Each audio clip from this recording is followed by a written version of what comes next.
Tuwing darating ang Pasko, maraming mga tao ang gumagamit ng paputok. Pero hindi lahat masaya sa mga putukan.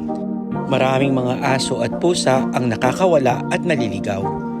Nagiging palaboy at maswerte kung may isang hihinto at pakakainin sila. May mga araw na hindi sila makakakain. Hindi sila safe sa kalsada.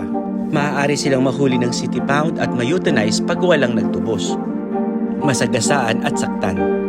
Sinubukan naman namin kunin ang tiwala niya para malagyan ng tali at hindi pa makalayo. May isang babaeng sinigawan pa kami. Asong galayan ha, baka makagat ako niyan. Hindi na lamang namin siya pinansin.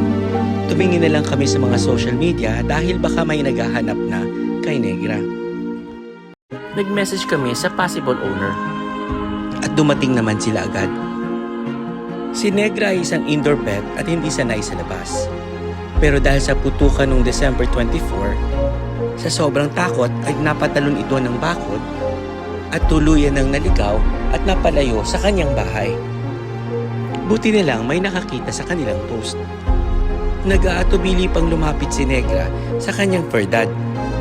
Mistulang panaginip, pero ang naaamoy niya ay totoo. Matagal silang nagkawalay at ngayon ay nagkita na silang muli. Negra is home at last. Makikitang masayang-masaya si Negra sa kanilang pagtatagpo. Napaya po si Negra sa kanyang fur dad. Hindi lahat ng aso na nawawala ay may happy ending. Pero kung tulong-tulong tayo at hindi tayo magkikibit balikat pag nakakita tayo ng aso sa lansangan, ay mas marami pa ang mabibigyan natin ng happy ending.